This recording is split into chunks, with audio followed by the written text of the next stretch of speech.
Welcome to Atheist Women Unload, or shall we also call it Women Atheists Unload, a show by women, for women, and everyone. Today's topic is Moms for Liberty, so let's get started. I know you told your friend you're not okay. And tell me what's wrong and why you never said you felt that way. And guess you're trying to stay strong and fake a smile until I look away. But I've known you too long, it hurts to watch your blue eyes fade to gray as you fade away. As you fade away.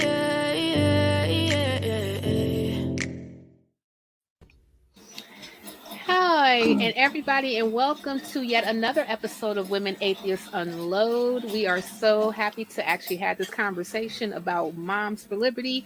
But guess what? As you all see, that I am not here by myself. I am with the wonderful Maya Adkisson, Alma, and Stephanie. How's everybody doing today? We're good. Well, I had to mute earlier because the intelligent design is trying to kill me with my own saliva. Oh, my dear. So hated when intelligent designers trying to kill you with your own saliva. That's why we say screw that.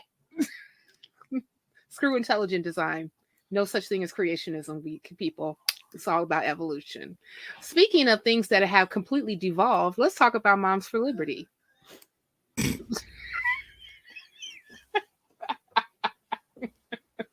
You know I'm right. I have to fight.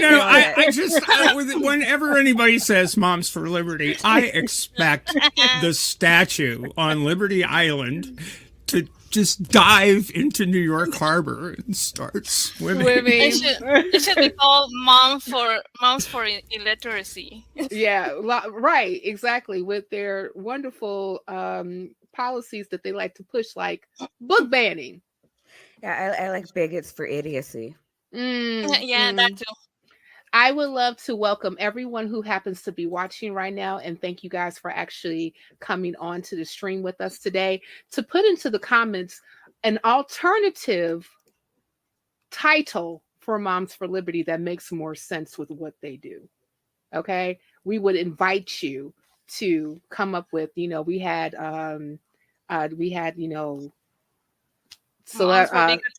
Moms for Bigotry. We had, Idiots for Illiteracy. We had all types of stuff.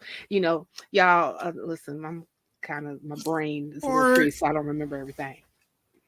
Or in the case of the former chair of the Florida chapter of Moms for Liberty, Moms for Three Ways. Woo! See, I'm okay with that.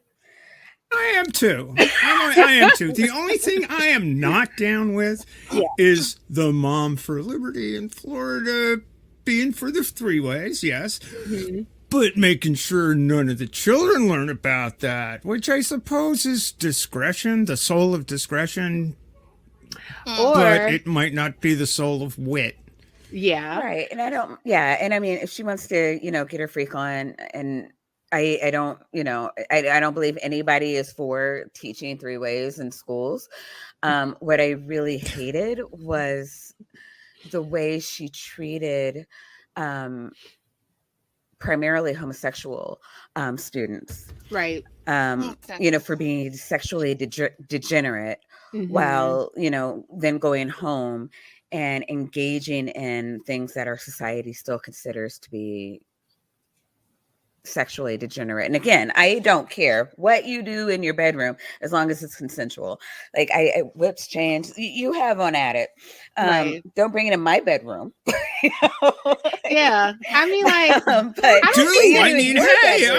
I'm not opposed. Like, unless you want to ask, do you want this in your bedroom? I probably would say yes, because consensual. See, as long as that's what we you know what? That's what we have advocate such for. an essay culture in schools right now, Yeah. where boys will be boys and girls have to, if they're not, their shirts aren't buttoned up to their collar, and, they're not pious and pristine, chastity, probably wearing their chastity belts, and, that with debutante balls and all these things.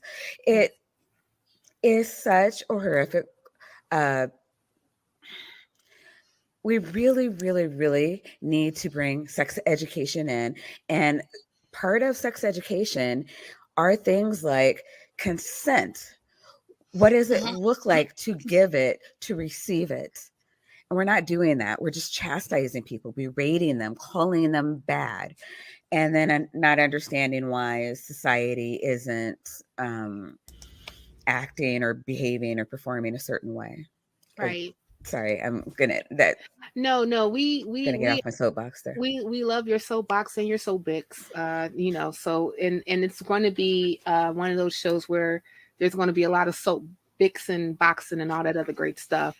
But yeah, let's get into this article right here about Miss what is her name again? Stigler. Yeah, Stigler. I forgot about her name already. I guess I can go ahead and read just a little bit of it. So, this is a Florida school board voted on Tuesday to recommend the resignation of one of its members because she is embroiled in the fallout of sexual assault investigation into her husband, the Republican Party's state chairman. The Sarasota County Board cannot directly remove Bridget Ziegler from the panel, but voted 4-1 Tuesday for a resolution requesting that she step down.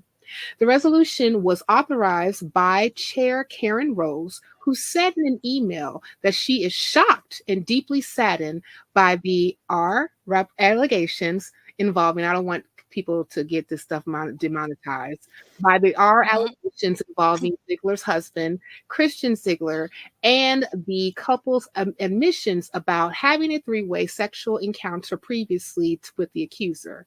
And then we're just going to read this particular quote and then move on. I personally care about Bridget and her family and deeply regret the necessity for this course of action, but given the intense media scrutiny locally and nationally, her continued presence on the board would cause irreparably, that's the word, harmful distractions to our critical mission, Rose wrote. I think this is kind of like the after fact of it, What do you all think? Like when you all like hear about this stuff, and then I kind of want to go on to their website about what the overall organization says they stand for and all this other great stuff. But what do you all, when you read something like this and you kind of know like how like Moms for Liberty rolls, and then you hear about this, what goes to your mind? Well, in my case, I think it's very interesting how the party that's always saying, "Oh, we are all pro-life and the children is all what is important to us, and the family values," and that's especially the first one, the family values. Yeah, and they are the first ones to do something like this. And it was funny to me that it says there that the vote is 4-1. Mm-hmm. The one vote that is there. It's her vote. Hey, guess what? You can vote yourself to keep on the board or not. How about that? That's so nice. To me, it's the hypocrisy. Again, we all, it's fun to joke and it's fun to just sort of laugh and stuff. But, quite honestly, everybody gets to make their choices. This is the point of freedom for anyone. People get to make their choices or follow their hearts when it comes to marriage, when it comes to who they love.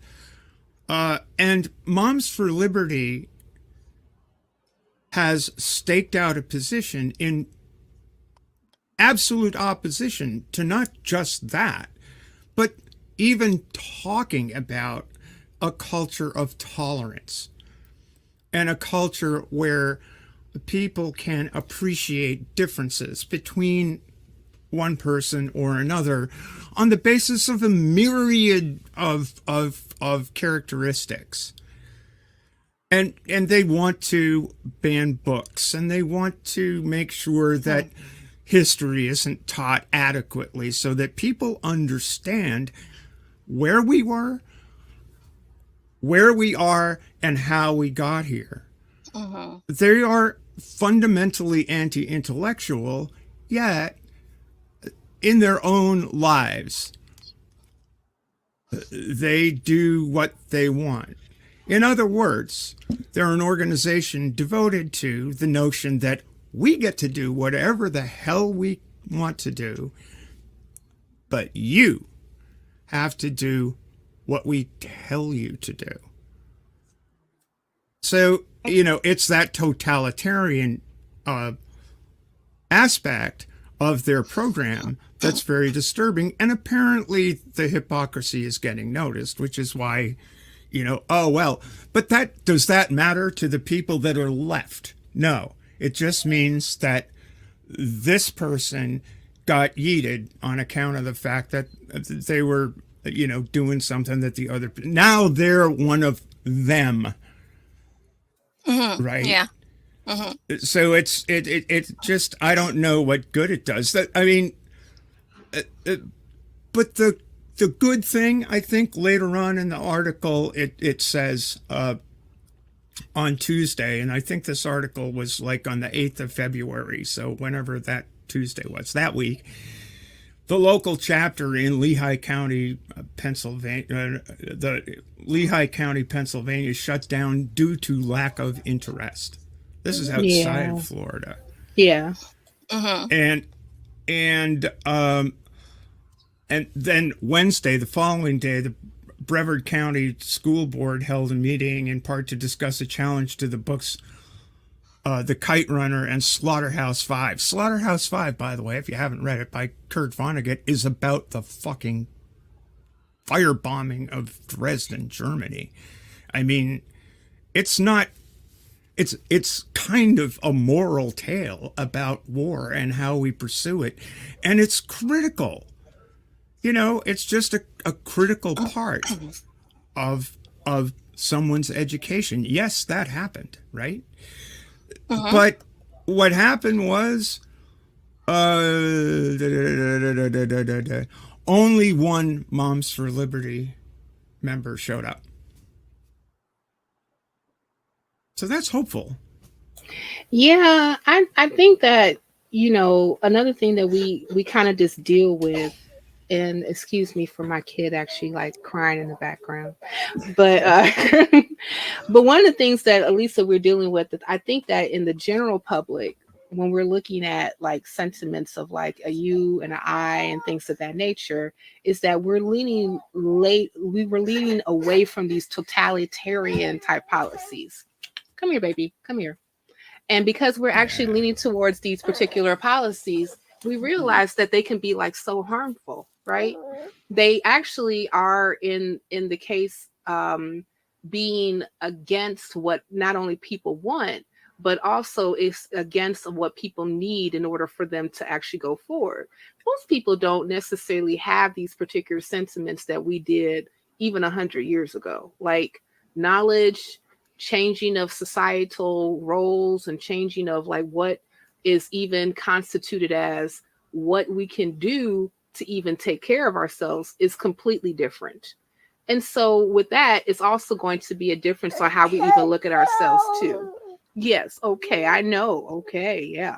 So, so it's a good thing that you see that, maybe regular group boots on the ground people are trying to say, I'm not really down for this like Christo-fascist type, organization called the Moms for Liberty. So I'm not necessarily going to support it. But unfortunately, there's still key people in key positions that are still pushing these really horrible policies. What say you, Maya?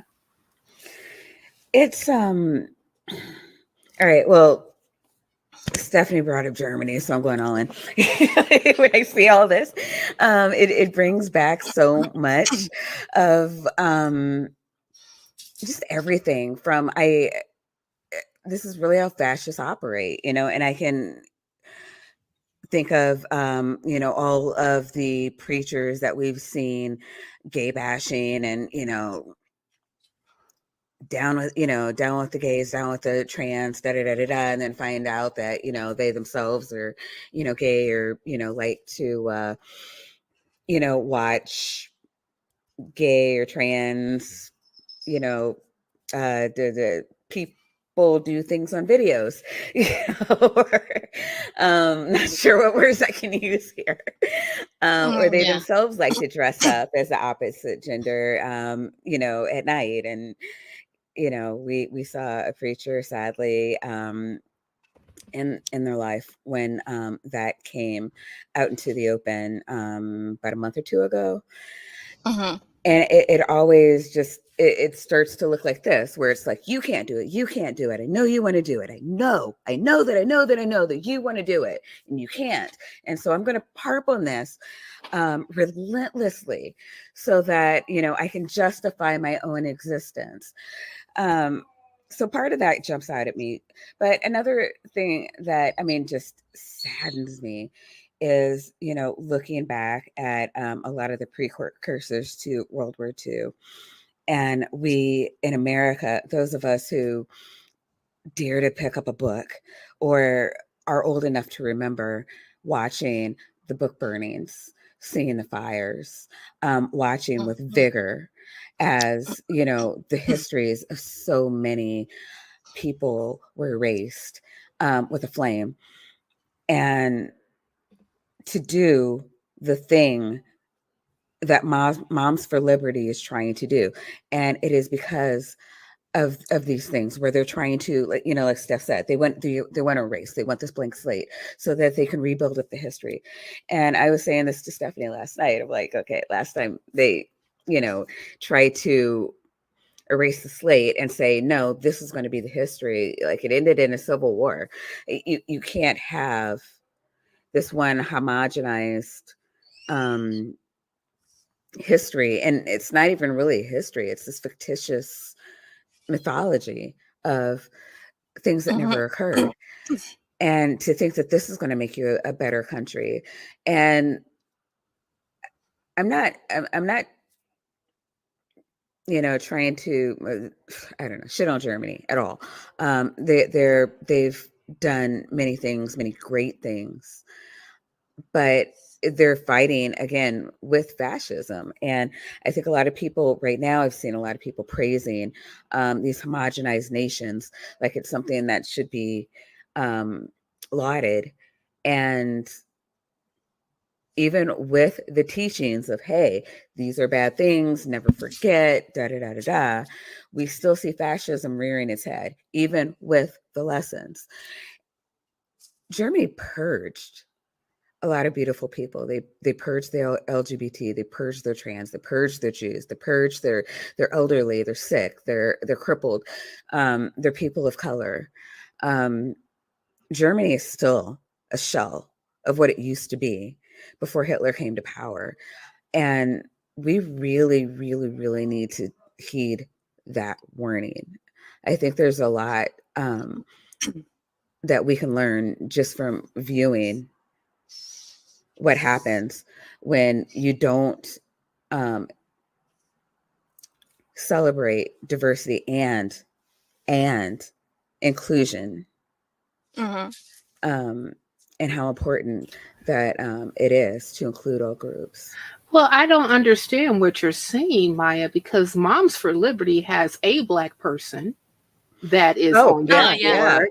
Yeah. They heard Tia Best. She's the director of the national engagement, and also you have we had a Black president. I totally forgot. But check this out. And they also have a Hispanic director of Hispanic outreach. Her name is Catalina Stubb. Yeah. So I don't know what you're talking about. It's all types of diversity going on over there. No, I don't even know why I'm here. We had a Black president. Like racism solved. Racism solved. Misogyny is solved. Everything is solved. Everything is great. Okay, everybody. Okay, cue the music. And Trump always has his one Black friend.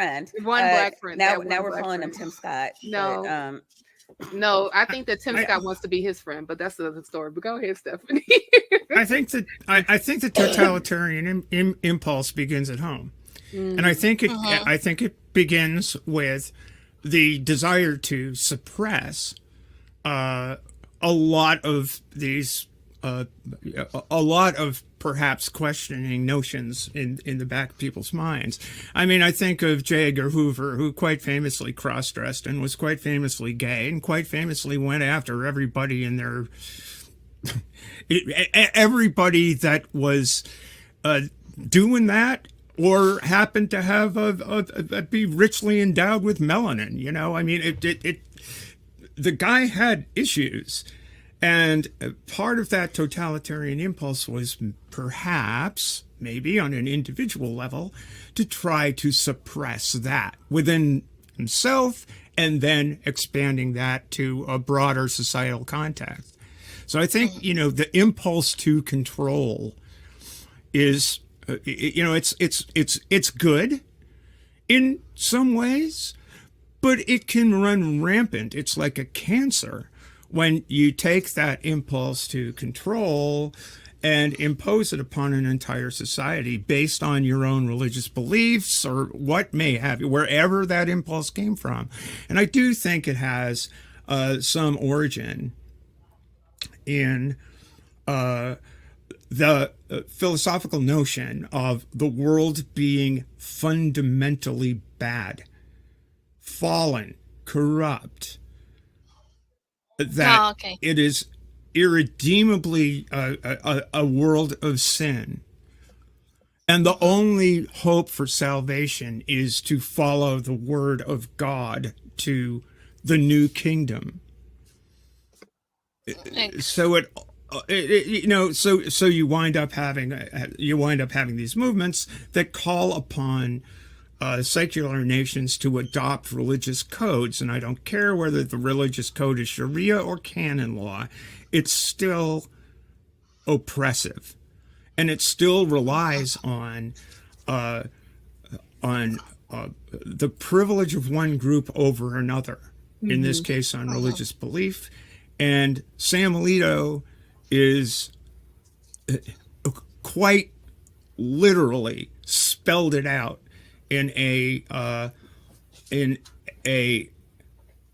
concurrence with not taking a case, denying cert for a case in the Supreme Court, but saying he would have granted cert had Missouri not screwed up. It was a case of a lesbian who had sued the Missouri Department of Corrections for work discrimination. And Alito basically said, I knew this was going to come up. That what happened was their lawyer challenged two jurors who said that they viewed homosexuality as sinful and bad. So good lawyer says, hey, you can't be neutral in judging this case of discrimination because you basically are homophobic. You don't be on the jury. Alito would have set those two people on the jury and was begging in his opinion. You know, he just sort of wrote a side note. I'm siding with the majority on this, denying cert, but bring another one quick. It was a 5-page side note, though. Yeah, that's true. It was a 5-page side note. Yeah. And I think go ahead, Alma. Also, the first time I heard about this Moms for Liberty, it was also they were mentioning here in the and Mexico, because they were saying stuff about the parental rights and how everybody's trampling on parental rights and they care and everything, but I see them more than a group that is for profit. Because as we can see here in this, they get a lot of money just by spewing those ideas and saying, oh, but we are doing God's work and we're doing what is right and we are trying to protect children, which is not true, because I don't know, I think one of them or the movement itself was trying to ban the mask mandate when there was a pandemic. Mm-hmm. They were also trying to ban kids from learning medical words like spinal tap or something, because they say, oh, those words are too scary. So children should not learn how to spell those. Mm.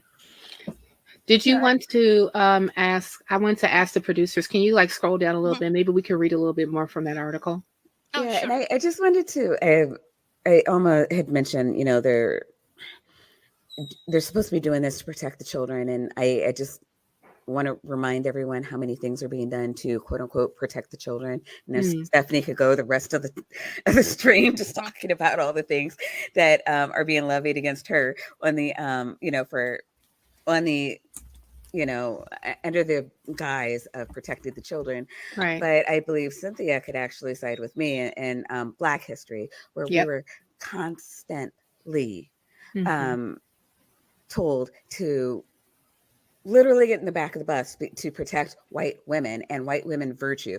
We had whole towns burned down because a white woman screamed. We had little boys, and I'm not just talking about Emmett Till. He wasn't the only little boy that was, unceremoniously shot in the middle of the night, for lack of better words. This actually did happen. 14-year-old, 9-year-old boys, like most of them didn't get adulthood, for leering at a white woman was actually on the books. It was an offense punishable by death, by hanging. There were people just gleefully on a Sunday going to a lynching. It was posted prominently in the paper for these people, for men. Yeah. That, were something, the virtue of a white woman. And so now I don't want you to think that this is any different, because this is history repeating itself. Yeah. The women's lib movement has done too much. White women aren't being treated as children anymore. They are now focusing their efforts onto the actual children. We must protect our children. And they're doing this, whether it's, keeping girls out of girls' bathrooms, or books out of, the hands of white children, or, whatever the thing is. I don't want this to be lost. Right. That when you hear that we are trying to protect the children, under the guise of protecting the children, are also killing white women. This whole abortion thing. Well, we have to protect the unborn fetuses that can't speak for themselves, that can't be born, that will die and take their mother down with them. But we have to protect them. We have to protect the children. I want you to understand the dog whistle that this is. Yeah. That protect the children means we must oppress you, and do not let them get away with that. Yeah. And I'm sorry, I just need to, again, soapbox shutting up. Let's read this article. No problem. Yeah, all that in a bag of chips. I even want to just put on that before we just read the article, is that, I've spoken to a few people of the race who are now, do also, you want me to put the other one? You can put that one back. So I want to read through it, but I did want to, just kind of just add like a little something on top of, a little icing on Maya's cake. About how I was speaking to a few people that I know that I've done activism work with over the years. And, I was telling them how we were going to be talking about Moms for Liberty and some of the, the policies that they stood for. And one of the people told me, well, they have more of an agenda against LGBTQ people, not necessarily Black folk. So I really don't have a dog in that fight. And I was like, oh, gee, you really should have a dog in this fight. And I said, because not one, LGBTQ people are also people too, and they have human rights and they should be protected. Two, some of the there are people within our particular group that are also LGBTQ as well. And three, these are also the same people who want to ban books that are written by African American people. They are also pushing other things that they say that should not be taught in school because they are afraid that their little white children would be concerned and be and feel guilty because of racism wrought by white supremacy in the past and presently. And I'm like, well, it's history. It should be taught. Like I was told that, Black history should not be taught in school. That should be only taught by Black people because you're concerned about other people, like, rewriting the narrative. And I said, well, the problem with that is that I don't necessarily have an issue teaching my child Black history, but other people should also learn Black history too. But the simple fact of the matter is that Black history is American history. Yes. It happened here. It happened like right here. So why in the world will we ignore it? Especially if you have to bring up the dark past, as Lift Every Voice and Sing that our fathers have wrought. It's part of who we are as a society, and it's important for all of us to learn so we don't repeat the same mistakes going forward. But so I'll get off of mine. But go ahead. No. Like I just when you talk to your friend, I just want you. I want you to remind them that when people thought that it wasn't important to stand for trans people because I'm not trans and I don't know any trans people and they're a real small group and cry, wham, whatever. Mm-hmm. Once they got the laws in the books for the children, they immediately started going after the adults. And then what did they start doing? They started trying to ban abortion, the distribution of abortion pills, which is a federal thing. It can affect me and you. Like, it doesn't take much for them to get one thing on the book and for it to spill over to you. Yeah. And so what I say to everybody, like, no one gets left behind, and not in a George Bush way. Doing one thing will only embolden them to come after the next group because we are all on the chopping block. Yes, we are. And another thing is that this is also the same group that will have fringe people, but that's not so fringe, that would say, oh, and another good thing that we should bring back? Slavery. I mean, it's in the wind, actually. Yeah. I mean, it's rather crazy, but yes, it's in when you have the Speaker of the House of Representatives refuse to comment on slavery it's like, can you imagine? It's like, well, Congressman, how do you feel about slavery? The Congressman has no comment. Come on, dude. Mike Johnson. Mike Johnson. But on the nature of history, right? Black history is American history. It started. My sixth great grandfather was an original settler of Providence Plantations. Now Providence Plantations in Rhode Island and Rhode Island. Settled in North Kingstown in 1638. He died owning 4 Black people in the 1600s. Of course, Black history is part of American history, as is Narragansett history. The history of the Algonquin people, with whom my 6th great-grandfather actually signed a treaty. As is the history of the Iroquois Confederation, from whom much of the language of the American Constitution was copied. Stephanie, American history is the history of my people, your people, Mexican people. Yes. From whom we took territory.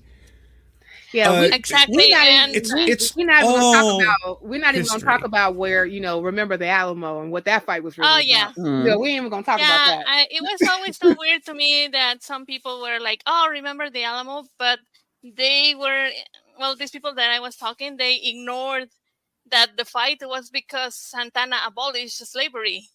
And that's why they were angry at them. Thank you, Alma. Thank you. Let's read the article, shall we?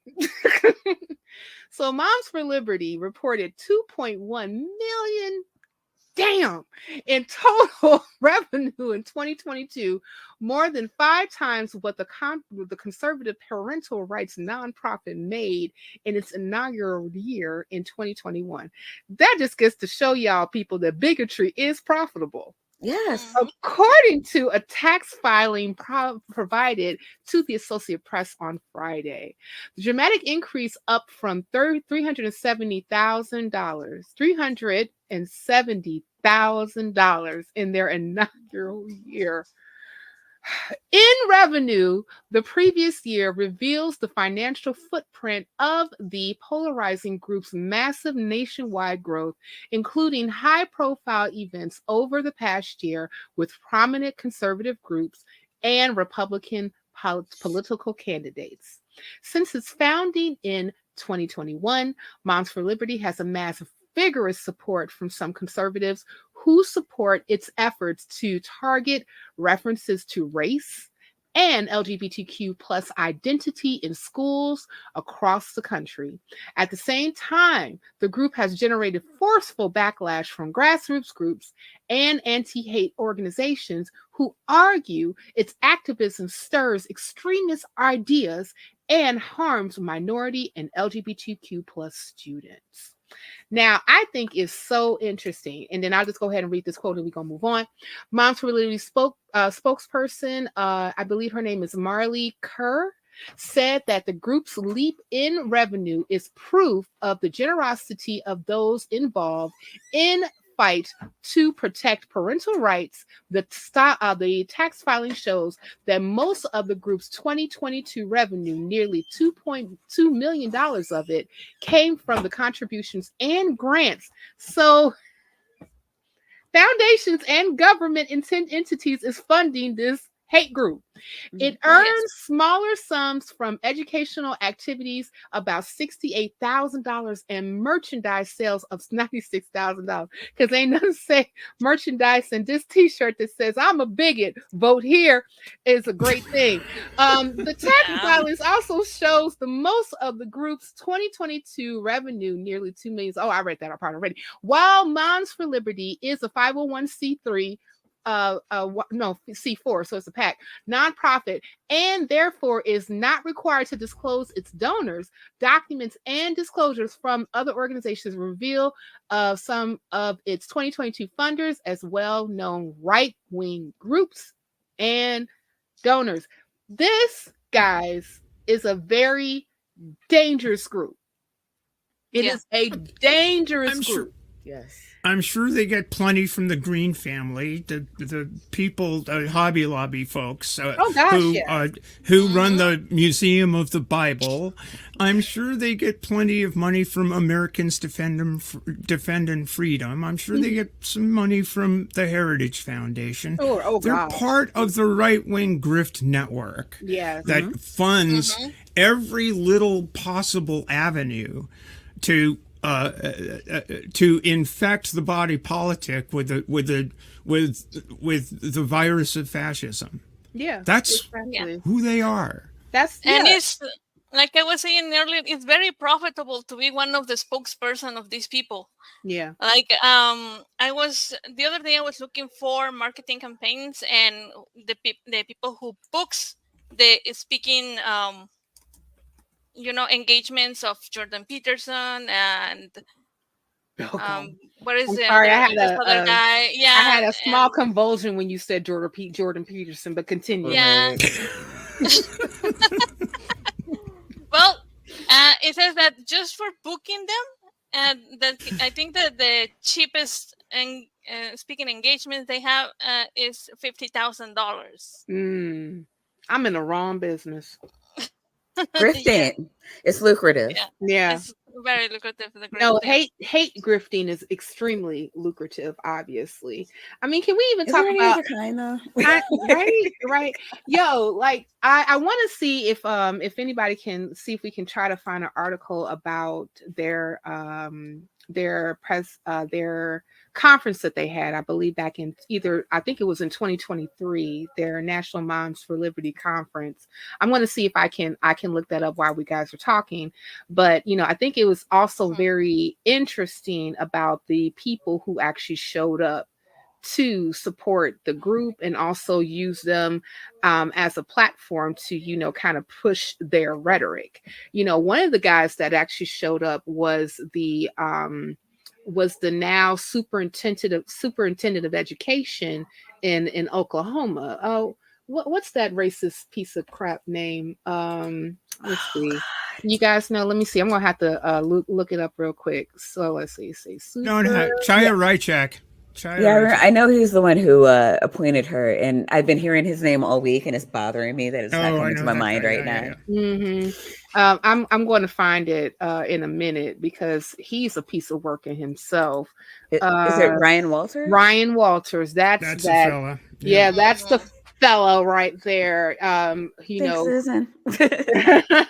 Yeah, I mean, like, he's like the same one, and this is another thing that was very concerning about him and about some of the other people who were actually at this particular convention, that was basically, saying that the whole establishment clause was not the proper interpretation of separation of church and state, even though that Thomas Jefferson, that piece of what, said it literally should be interpreted as a wall between church and state.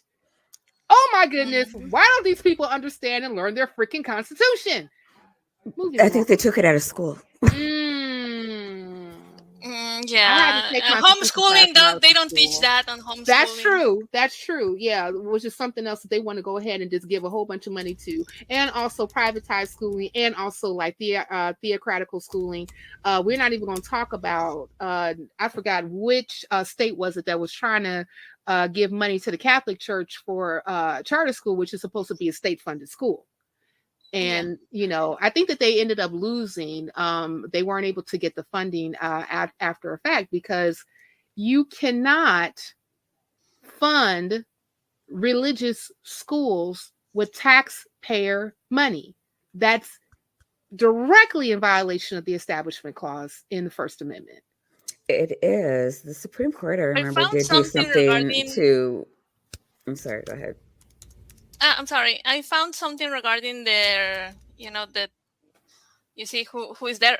Yeah. Regarding their conference. Yeah. It's just about every horrible National person ever Summit. on. Yep. Yeah. Go ahead, Alma. It's Moms for Fascism is there with the salute. Yeah. Mr. DeSantis. And I don't even want to.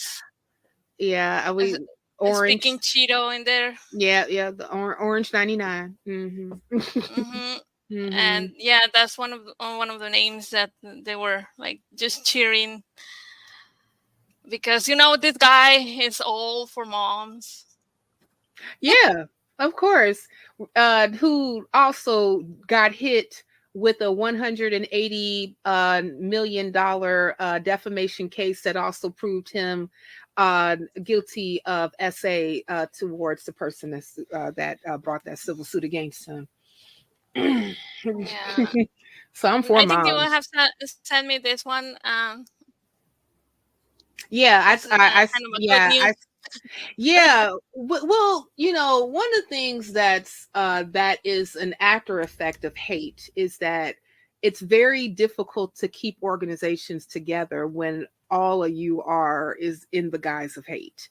Especially when we talked about Bridget Ziegler, and even though that, like, she's on the Sarasota County board, Florida school board, and definitely pushing these really horrible policies that's going into in the school system down there,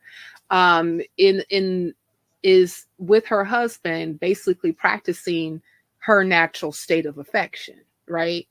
But we still have to find a way to basically placate my own natural affection, and I would even conjecture that it's probably the natural affection of some of the other ones that happen to be on the board, be members, and things of that nature.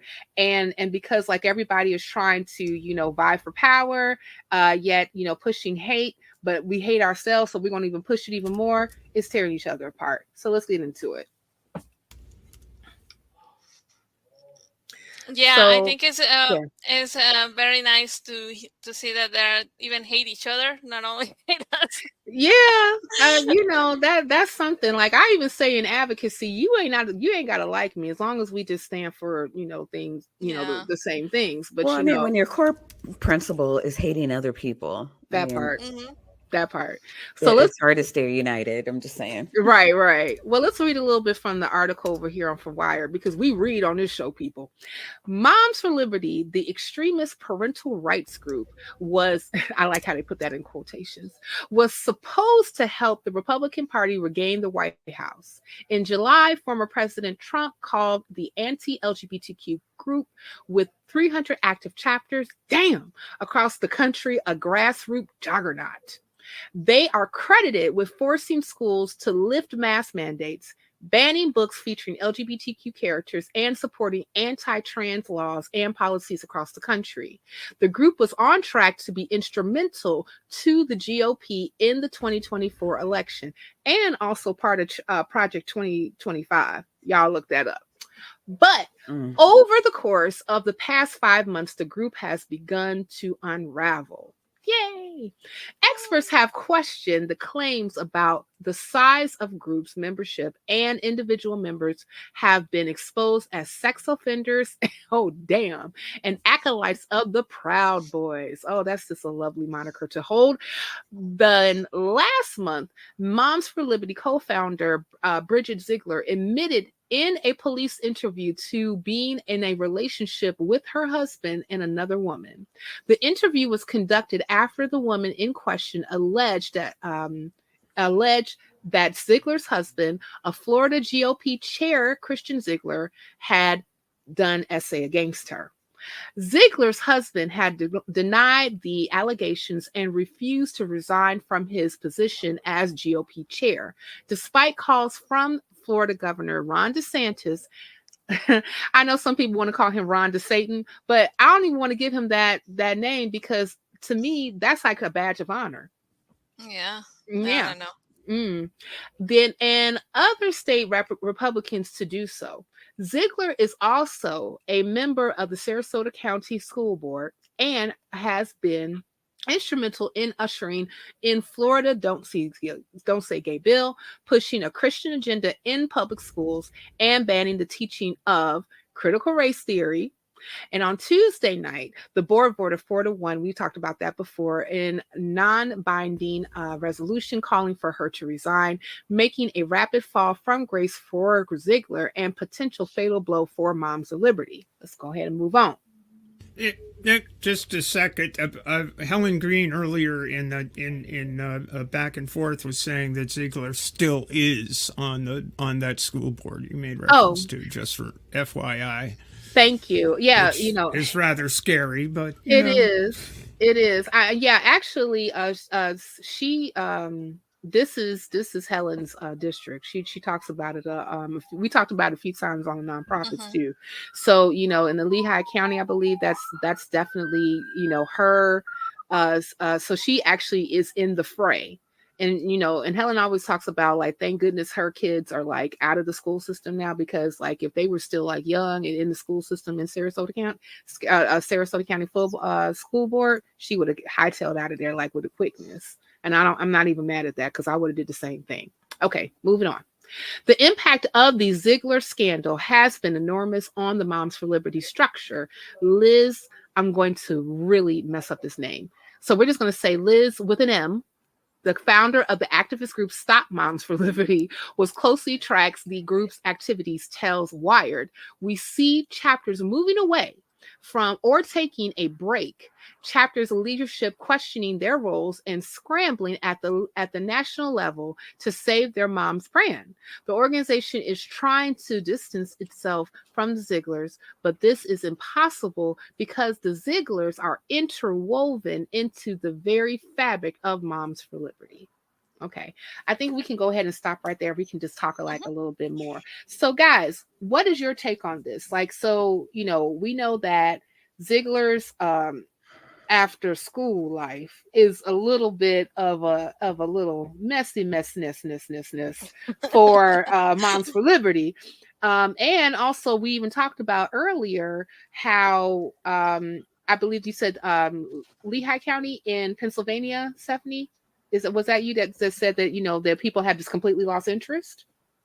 Yeah. Not They could only get 3 people. That was one of the founding chapters, and apparently the remaining 3 got together and disbanded the entire thing, which is good. Okay. Yeah, I'm Good. for that. I'm for that. So like what are your thoughts, like, everyone, like, when you hear something like that, like, you know, we're actually seeing like an unraveling in their particular network.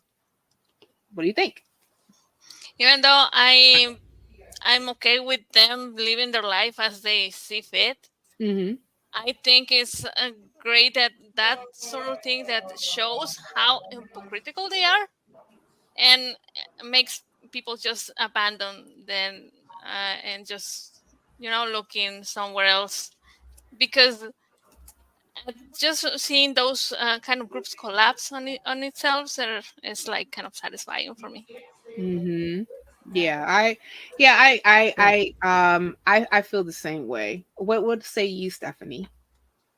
Well, as I said earlier, when we sort of touched on this earlier out of another article, it's good. I mean, I think it's way better that you'd see the support for the group in a place like Pennsylvania just completely evaporating on account of whatever. Maybe people are fed up with it. Maybe the money ran out, or whatever. They weren't able to keep their social organization together and keep it going.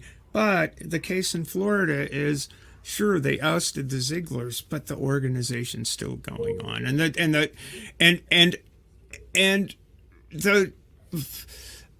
reason that they ousted the Zieglers was not because of the Zieglers' fundamental hypocrisy, which we've all remarked upon, but because of their sinful nature.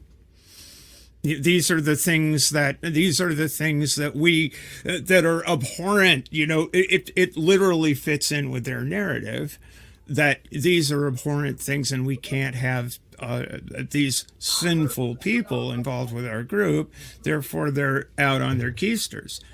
But the group is still going along with the same kind of message, which is that people who engage in consensual but not necessarily conventional heterosexual interchanges in their private lives are fundamentally sinful and need to be out of public life. You know, so there's a double. You know, it's good that they're gone. Maybe. You know, from somebody's point of view, but the problem is the other people are still there, and until the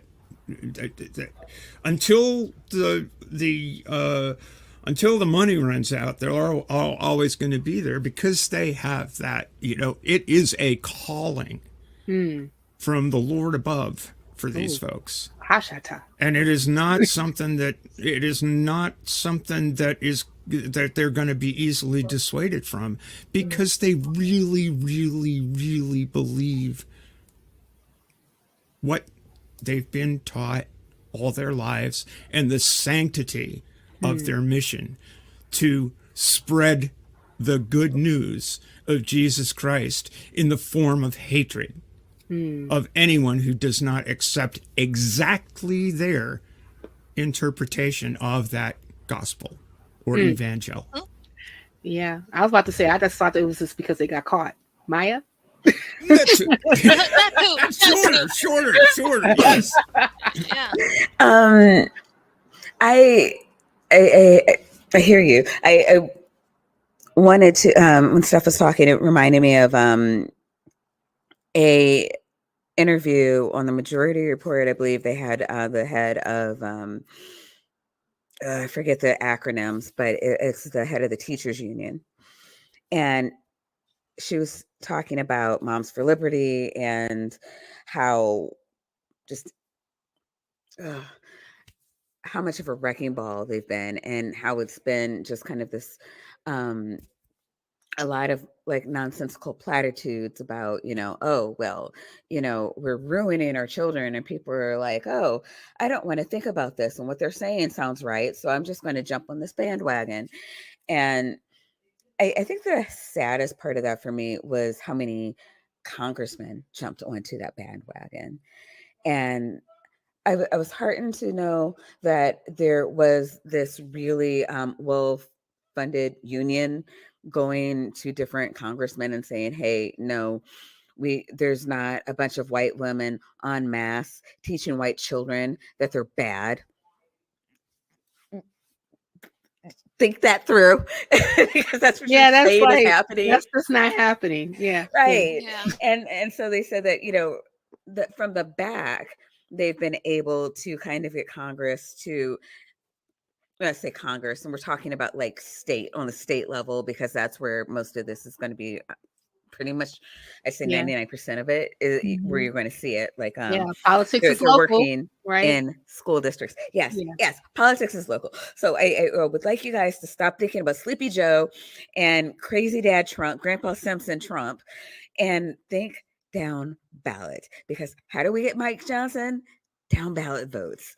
When Hello. people, couldn't get off the couch to hit the button for Hillary or Joe, other people were getting off the couch to vote in Mike Johnson and Mitch McConnell and Crazy Marge in Georgia. Like, I just please let that sink in. And also, I just want to add something to that, and then I'm going to go ahead and let you continue. Yeah, I'm going to wrap up. But yeah. I just also, just like to your point, Mike Johnson ran unopposed in most of the races that he was in, including, I believe, for congressperson. Let that sink in. Yeah. Seriously. Okay, go ahead, continue. Man, I could riff off that so hard. Anyways, there are a lot of people doing a lot of things behind the scenes. I don't want anybody to feel like you are hopeless and you just have to watch this in horror. There are so many different things that you can actively do to counter what's been going on. And the thing that we're seeing, in Pennsylvania, a lot of like the wind being taken out of the sails is because of this thing here, where there are people behind the scenes saying, no, we need to be pro-children, not anti-gay. We need to be, what are we going to give children, not what are we going to take away? Because what a lot of parents got turned off by was, oh, you're taking all the books out of the library. I don't like that. I do like Catcher in the Rye. I do like, is it All Quiet on the Western Front? These are things that marked my childhood, and you're taking those away from my children. So when we're talking about parental rights, a lot of what they're doing are counterintuitive to their narrative. And when people are saying that, they are becoming disengaged. Now, it's going to look different in every area. And also, yes, a lot of the damage has been done. And a lot of that, a lot of what the left does gets done, behind closed doors, behind the scenes. And so the narrative that prevails a lot of time is still this like right-wing thing that like just keeps getting in the headlines. Why? Because that's what sells. Doesn't mean that nothing's being done. So there are a lot of, I don't want people to think that nothing's being done. There are, but yeah, a lot of the damage has been done too. But that's why it's so much more important to act. And the least, and I'm saying to you, and I've been saying it every stream that I've been on, the least you can do, the very least you can do is get off your couch, step into a voting booth and check a box. Maybe bring some friends. And the thing is that,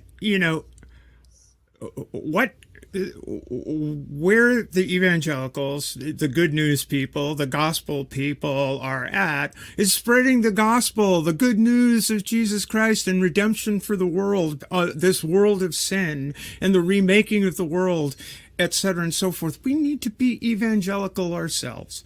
Mm-hmm. We need to be spreading the good news of secular humanism, the good news of democracy, the good news of freedom to be ourselves and tolerant of other people's views. Hallelujah.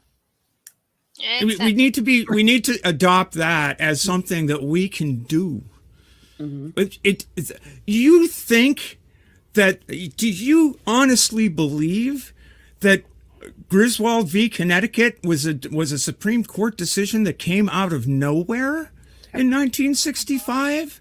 No, it came out of the fact that women said, here's something we can do to change our lives and take responsibility for our own reproductive freedom. And that was only for married women. But you know what? That was one step. And it wasn't because people sat around. It wasn't because people were sitting around in 1955 or 6 or 4 that the Brown versus Board decision came down. It was because people were agitating for change. It was because Harry S. Truman integrated the armed forces, and that opened the gateway to people demanding equal protection under the law and their civil rights. It wasn't. Do you honestly believe that LGBTQ rights were as a result of people just sort of sitting around? No, Stonewall was a riot. The Compton cafeteria was a riot. It was people out there. And to me, what is happening now is the result of 50 years of complicity in sitting back and saying, well, we made it. Yeah. We made it. We made it through. We made it through. Now women can get credit. Oh my goodness. That happened when? 1974. Right. 1970 goddamn 4. I was a fucking junior in college. And do you think that happened because people just sort of sat back? No, we've sat back long enough. And now we're reaping the whirlwind. Yeah. We need to embrace our innate capacity to do the same thing all over again. And we cannot stop bending the arc of justice, bending that bow, stringing that bow, and finding the arrows to make it possible to hit the target of justice and freedom for all. I feel that Stephanie needs music playing behind her. Yes, I agree. And you pulled on my heartstrings with that one, but you made a good point. I'm not trying to be funny. I'm being very serious. And also shout out to Marsha P. Johnson, Stonewall. All right. Shout out to Marsha P. Johnson. But, guys, I forgot to actually mention this, and I know that we're kind of like in the rounding part of the show, but this channel is monetized now, people. So if you would be ever so kind to throw us a super chat, we will read respectable super chats on air. Okay, so go ahead. It's like as my friend Kelly would say. The lowest you can give is 99. So he said, what the cluck is, it's only $1. So guys, so, large, small, and in between, every bit helps to continue to bring independent programming to your YouTube streams, where you can actually hear voices, diverse voices, being able to talk about very important things from a skeptical, non-religious point of view. So thank you for that. Now, guys, we should really talk about and Stephanie and Maya, you started on it, about where do we go from here? What's the call to action? I like doing these particular streams and shows when we're talking about very important topics, like organizations, Moms for Liberty, a bona fide and certified hate group that feigns like I'm just really tripping about how they put like one Black person and one Hispanic on their website just to say that, look, we're inclusive, but it's all a sham. Well, can you show the picture that I have? Who is the? Yeah, if you got Yeah. Who is their black friend in there? Oh, no, lovely. Lovely. Yep. Ah, Oh, and also a registered sex offender. How lovely. How absolutely lovely. I gotta tell this quick anecdote, guys. I was talking to a person that I know, and we were discussing Crystal Fascist policy and Moms for Liberty. And one of the things that they said back to me was, I have no problem with the LGBTQ people. I don't have a problem with transgender people. I have a problem with people when they actually go after the children. Let that sink in. Who is Yeah. going after the children here? Well, according to the person I was speaking to, it's LGBTQ people going after children. Yeah, no, it's really weird because I didn't understand what they meant by that either. But in talking to them, they really think that, and like, an indoctrination doesn't mean brainwashing. I really need to bring that point home. But they use the word like it is, but it's, in teaching. Okay, we were all young and remember, how our abstinent only education may have been. Yeah. That never worked.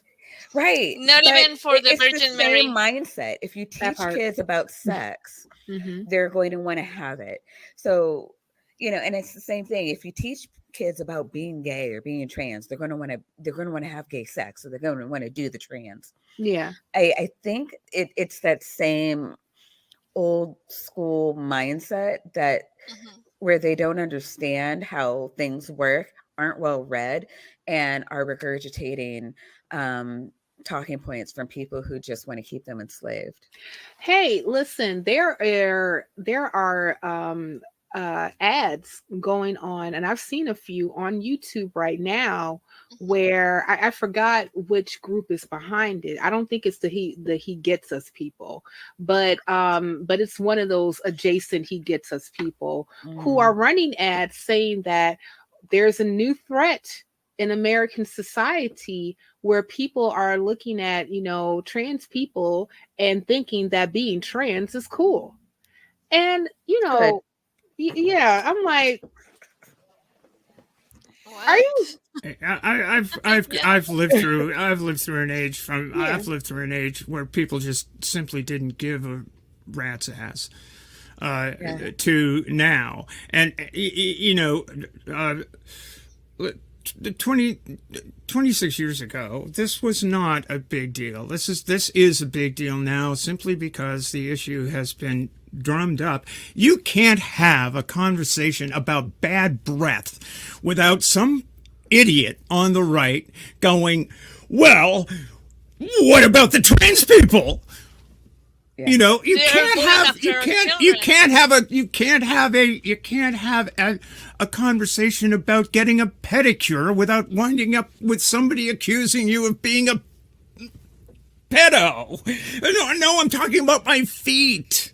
It's just it's gotten to the point where people are just absolutely obsessed with this stuff, and it's like it's a knee-jerk reaction. It happened today. I was listening in a stream. Some guy, some dudes going. They were talking about internment camps and razor wire on the border, and somebody goes off on, well, you've got a lot of nerve asking me what's woke, talking about what's woke when you can't even tell me what a woman is. I mean, for Christ's sake, it's gotten to a level of absurdity that is crazy, and it's all about fear. Yeah. In my opinion, it's all about reaching down into people's guts and drawing out fear. Exactly. Drawing out a fundamental worry and insecurity about what if it's my kid? Exactly. What if it's my kid? What if it's me? What if it's where does this go? And the thing is, when people talk about what about the children, I want you to think about the children who are trans. Yeah, what about them? Children like I was as a child.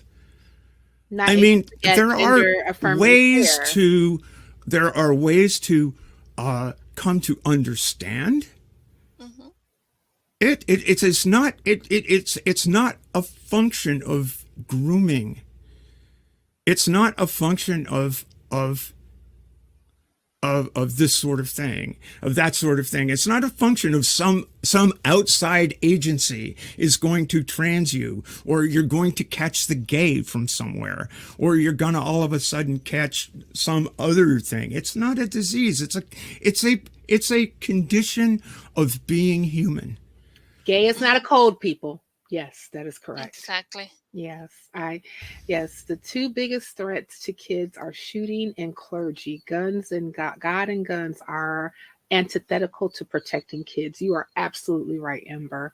And that's usually the argument that I got. Matter of fact, to your point, Stephanie, I told the person who said this to me, I said, that is absolutely not happening. You have en masse LGBTQ membership coming after children to groom them and indoctrinate them into being gay or trans or what have you.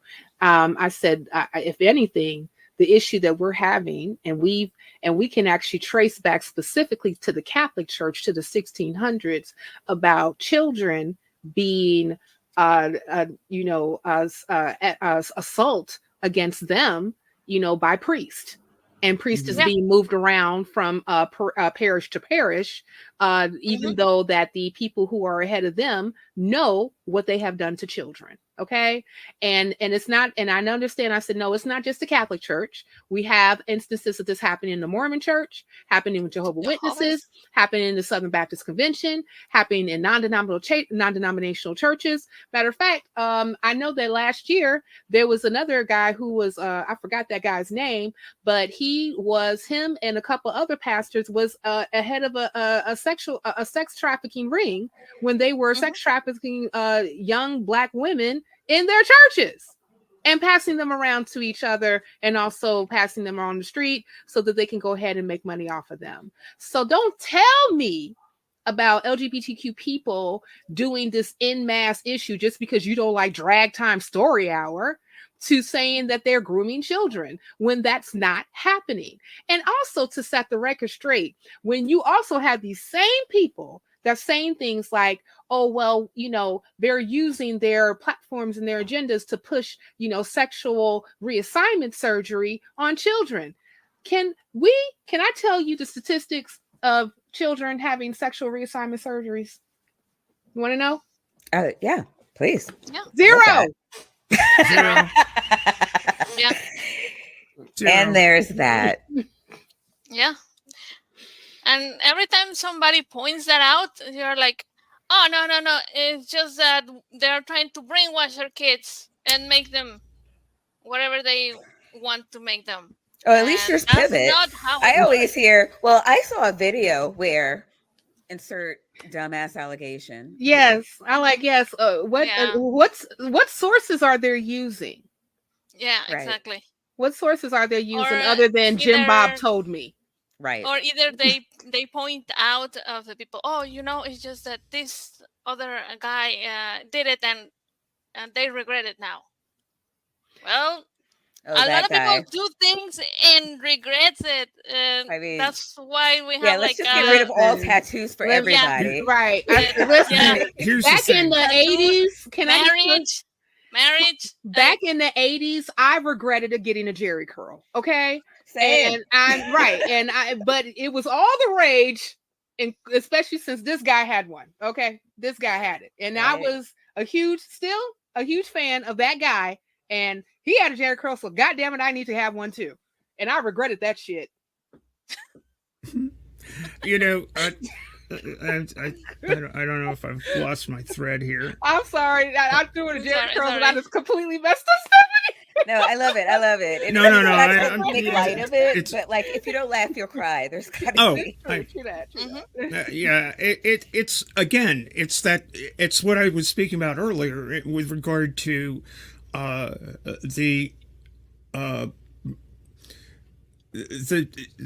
you were speaking about the people in churches who are doing these things, and it's repressed sexuality. You know, it's the God is pressing you down, and rather than reconciling your own issues, you're pushing it on other people.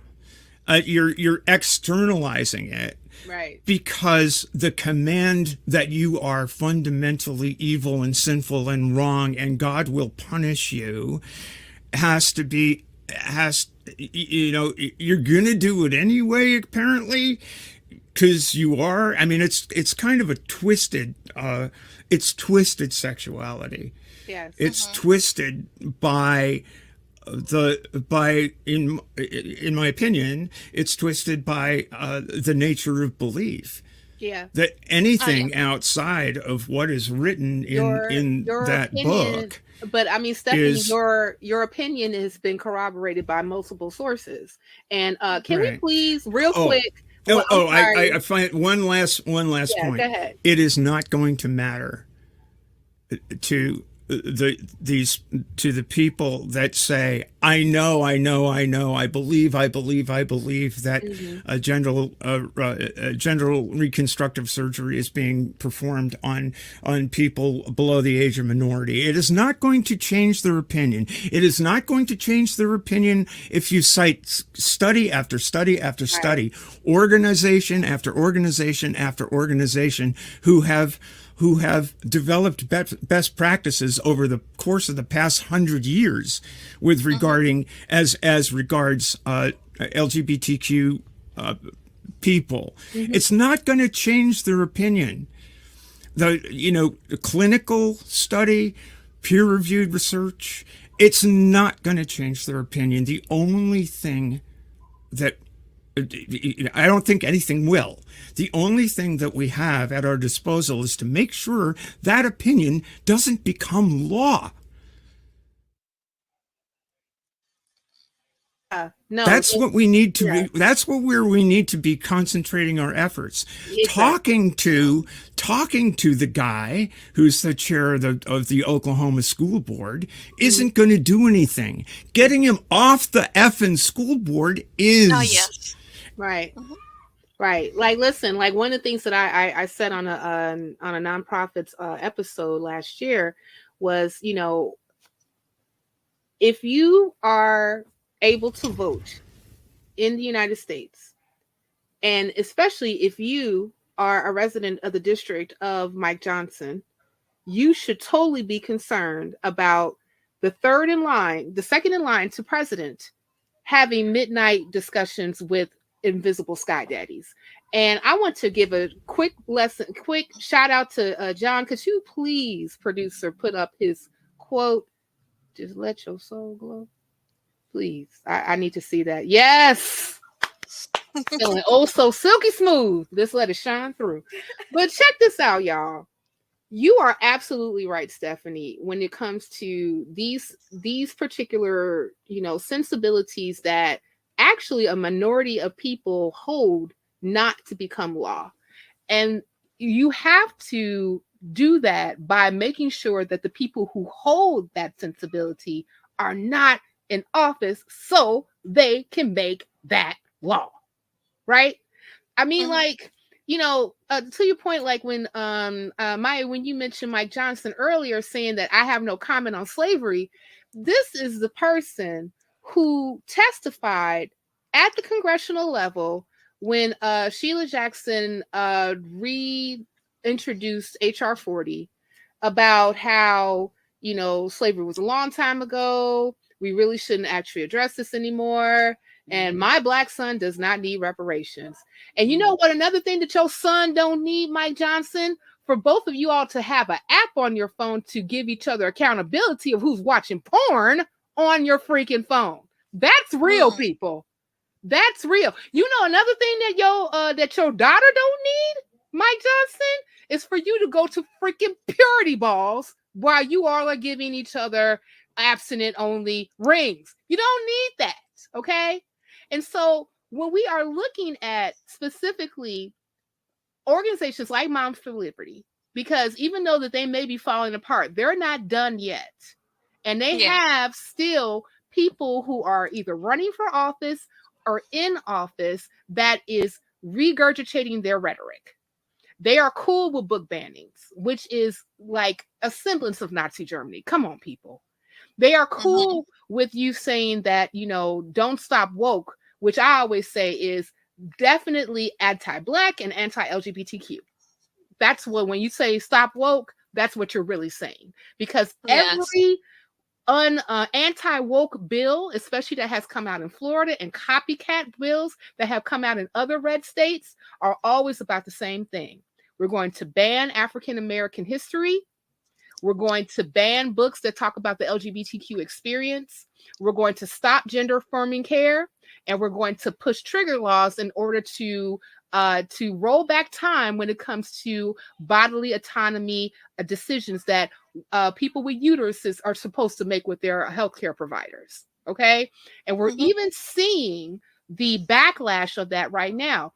I don't know if you all are aware of the young lady that was in Mississippi who was 13 years old, who was assaulted by a stranger in the backyard of her house while she was making a TikTok video. And 9 months later, this person who's not even in the 8th grade yet got a baby that she got to raise because the state has laws on the books that prevented her from actually being able to have an abortion. And the nearest place that she could have actually gotten an abortion was Chicago, a 9-hour trip that her mother could not afford.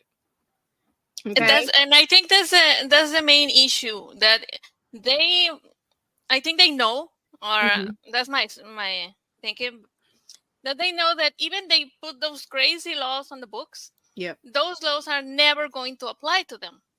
Because what's going to happen with them when one of their kids has to, or goes to through something, they just have the money to just go to Chicago, pay for a hotel, stay there. No, they're going to be coming to you pretty soon. Right. What they're fighting for is to get it banned in all 50 states. Yeah, we're fighting for it. They're fighting for it to be a ban on all 50 states. Matter of fact, you have like the congressional Congress that is right now that's controlled by a sliver of a majority with Republicans that are trying to push for a nationwide ban on abortion. And here's the thing: if it's a nationwide ban on abortion, it's going to be a nationwide ban on something else. And it's always and these particular things are never about helping people. They're always about instilling fear and control. Yes. Control. It's about control. It's about control, period. It's not about anything else. Yeah, it's about controlling. And again, you're thinking that they think that they will ever have to have these things. No. Right. Abortions are for drunken sluts. Those are the only girls that get knocked up without their, and need abortions. And and they need to be put back into place. Yeah. Or, forced to have the baby and, give it up for adoption and, never see the child again because, she just needs to sit there and feel punished.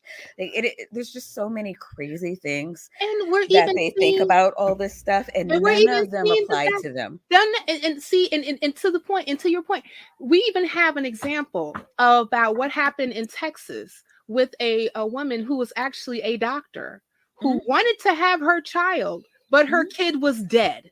Yeah. The baby was dead inside of her womb. And killing her. Actively killing her. She had to go to New Mexico, I believe, to get the abortion. It's insane. Yeah, it said a neighboring state. I didn't follow up on that because I know when things aren't my business and I don't need to look into them. But not anything against you, Cynthia. Right. No, right. About Texas, yeah. But no, I mean, more importantly, what the Attorney General said, Ken Paxton, you can't let any of them go because it'll embolden them to, go for more. Yeah. We can't allow any woman to live because it'll, remind other women that, who Jesus wants to die, that they should live also. I didn't understand the point of that, especially when you have the same state saying a year earlier that, we'll definitely make allowances for rape and instances where the mother's life is at stake. They lied so that they could get reelected to keep power. And then they reneged on their promises. And I am really concerned that Texas is so gerrymandered that it's not going to matter. Like, they can just keep doing this because the people that they can rely on to vote for them don't look at these news stories. They don't get spoon fed them from Breitbart, OAN, or Fox News. They don't know. They honestly don't know that happened. And you know, one thing I want to point out, being terrifically old, is when I was speaking, this was a comment that came up in the chat, when I was speaking about the movement towards social justice in the United States throughout the 50s and 60s and into the 70s, I think people need to be aware that social justice movement was happening with a war that this nation was engaged in Southeast Asia going on the entire time. We could do two things at once then. We could be standing in opposition to our nation's oppression of the Vietnamese people, and stand in a position of fighting for our own rights, because liberty in Southeast Asia and liberty in the United States were intrinsically linked. And many of the leaders of the civil rights movement made that point quite dramatically at the time. So when we talk about Palestine being an obstacle, it absolutely is, because that's horrible injustice that's going on there toward the Palestinian people. We do need to be vocal about it. Yes, but we also have to recognize at the moment, and in this moment, as we sit, that instead of it being Johnson carrying on a war in Vietnam and Nixon, who was going to end the war in Vietnam, bullshit. Yeah, instead of those being the alternatives right now, we have Biden, who is, in my view, only lukewarmly being supportive of protecting women's rights and LGBTQ rights. I think that there's a lot more that the administration could be doing in that regard, and certainly could be doing an awful lot more as regards the Palestinian people. But in opposition, it's not Nixon. It's literally people who want to end democracy in the United States. And we are on that knife's edge that, Nixon was a bastard, but these people are far, far worse. Mm-hmm. I just had to get that one out of there. No, I'm glad. Also on the notion of bodily autonomy, the Supreme Court decision in Alabama is directly aimed at birth control. Directly. 100%. If you are going to call a blastocyst a child, then anything that is done to deprive that blastocyst of nutrition is akin to starving a child. What does hormonal birth control do? What do intrauterine devices do? Mm-hmm. They make it impossible for the blastocyst to implant. So obviously, you're starving the kid within your own womb. There's a through line here that is, that's inexorable. It's not going to stop with IVF. It's going to go to birth control. It's going to go to controlling every aspect of reproduction and reproductive freedom, family planning, and women's health.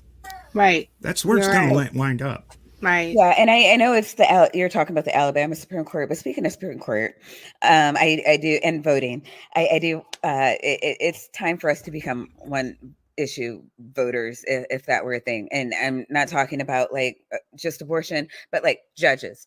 Here's what happens if Trump gets back on. Yeah, sure, we keep all three of ours, but Thomas and either Kennedy or Alito, I can't remember who, are the next two oldest. The next two oldest step down.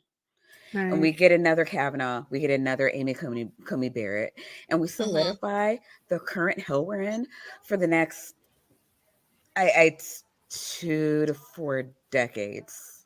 Yeah. Yeah. I mean, minimum 2. Next 20, Well, like we're fighting this Supreme Court for the next 20 years at minimum. I want you to think about this. We really, this is the year that we really need to be judge focused. I think because that it can get worse. I think that, you know, what we can definitely push for is that maybe hopefully Thomas takes John Oliver up on his offer. That would be 30 days. That would be amazing if he God. did. But folks, listen, you know, we can go on, but like we are coming towards the end of our stream here, and I got a cranky kid that wants to go outside at 5 o'clock in the evening. But you know, that's neither here nor there. Guys, first off, I want to thank everybody that has also been hosting. Stephanie, Alma, and Maya. Thank you guys so much for being on another episode of Women Atheists Unload. We have unloaded, guys, on Moms for Liberty and all fascism that is in the media today. So if you all take nothing from this, no, especially if you are here in the United States of America, sorry, Alma, that we have some work to do coming up in November. But as Maya said, please also look at that down ballot. You know, when you go to the polls, just let your soul glow. Listen, we want to thank our patrons. We want to thank our patrons also for definitely helping us with keeping the lights on. We want to thank you, Eric, Ozols, Rion, Deneen Murphy, Dan D, Michael Wiseman. The Bible says, what? Also, Cindy Plaza, Sunny Shell, Aaron Coalson, Phil Calderone, Amanda McLeod, and Logan Fisher. Guys, and we also have other things that happen on Women Atheists on the Skeptic Haven chapter, right? Well, actually, we have like, you know, other things that happen on Women Atheists Unload, and we also have other shows that's on this channel. So it will be really good for you not only to like this video, to subscribe and hit that ding-a-ling bell so that you can always get a notification every time the Skeptic Haven has a show coming out, like on this Sunday on Let's Talk at 7 p.m. Central. We have the president and founder of Black Nonbelievers and my girl, Mandisa Thomas and Jay. And the topic is going to be on Black History Month. Also, Tuesday on Secular Soap Bix, we have guest John the Skeptic, who will join us to discuss discrimination as an atheist.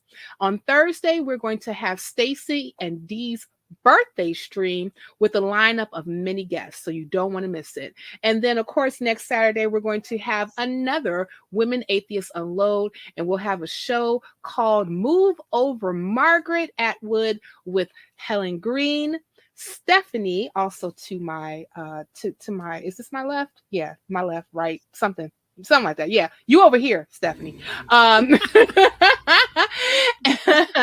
And also Alma, who's that way. There you go. There I am. There you are. So, guys, make sure you all tune in. And again, thank you so much for joining us. We will see you all next time. Oh, before we do that, everybody on here, except for me right now, kinda, has shit to shill. So, Maya, shill real quick. Yeah, okay, so I did this today.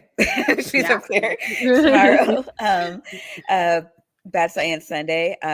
We're going to be telling you about some really bad science with Christian flair. So for those of you who love that, you know, come on over. Be at Maya Adkisson. Sunday 9:30 to 11:30 p.m. Eastern. So adjust for your time zone as appropriate. Nice. And Alma, if you would love to shill your shit, please. Well, I am mostly on the Spanish show, Nuestra Experiencia Atea. We are trying to, disseminate this information in Spanish for all the Latin American people, either in our countries like Mexico, Latin America, or even in the US. So if you speak Spanish, please go to Nuestra Experiencia TEA. We are right there. Thank you, Alma. And then Stephanie, if you would please shill your sheet. I will happily show my sheet. I have a little channel. It's at Steffi Cath. It's labor love in some respects anyway. I am unpredictable in terms of when I'll show up on stream. And what I'll be talking about, I'll probably be doing some sale making streams during the week, just sort of out in the shop sewing stuff and putting stuff together. I do have one request, and that is I did a stream about Judge Alito's side note on the thing I mentioned about the Supreme Court stuff, and apparently it has attracted the right wing in a big way. It's this video now currently, I just checked, currently has 920 views on a channel. My sub count is at the moment 262 or something like that, right? And it's just blowing up, and the right wing is over there disliking the thing, which I don't mind. It's engagement and all of that stuff, good for the channel and all of this. But if you would just go over and like that video, I'd really appreciate it, because it's bumming me out. It just keeps ballooning. I don't know, some right winger picked it up and it hit the algorithm, and therefore there are just tons and tons of people over there. The comments haven't been all that weird, but if you would just go over, check that video out, like it, maybe leave a comment, maybe watch it. It's not very long. It's like, I had one of the nasty grams was, I had to watch this at double speed, and I said, oh, then it took you 9 minutes to get through.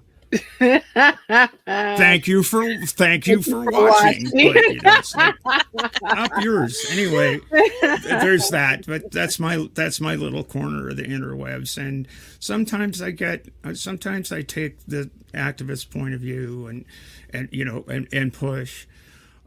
Sometimes I talk about sailing and sail making, and sometimes I talk about sports, and sometimes I you never know what you get with me. Oh, that's what's up. And I will also say this for all of us little lefties around here. Sometimes right-wing engagement will blow you up. I had a short, guys, on, I forgot what specifically was about, from the nonprofits. And that thing was like, had over 2,300 views. And I had a bunch of right-wing people, trying to tell me about, who I am and what I believed in and all this other stuff. But, one more thing, guys. I just want to say, real quick. Yeah, go ahead. Stephanie, the reason you have so many views is because of those thumbs down. It's engagement. And you know how the algorithm hates hate stuff, because I don't know, like, people love to hate stuff, so it is getting you. I don't mind. In the algorithm more. Right? I'm not complaining. I'm just saying, holy shit.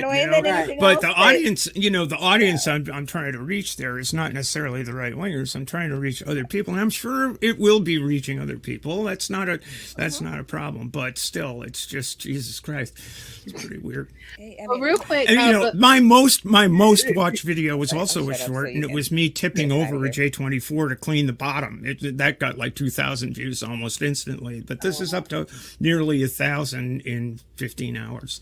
My goodness, all a bunch of idiots. Hey, it's engagement. And I know that we was like, this is like our stream. I call sometimes Women Atheists Unload the Baptist stream, because we have at least about 5 closes before we actually get off. But real quick, also, guys, I wanted to tell you about, also, we're going to have a special episode of In the Cut on the Black Non-Believers channel. And it's going to be myself and President and Founder Black Non-Believers, Mandisa Thomas, talking about referendum on reparations. It's going to be this Thursday, February 29th at 8 p.m. Eastern. That's 7 p.m. Central Standard Time because we're not in we haven't leaped forward yet. So on that note, guys, thank you so much for tuning in to another Women Atheists Unload. Cue the music. See you next time. I know you told your friend you're not okay. And tell me what's wrong and why you never said you felt that way. Guess you're trying to stay strong and fake a smile until I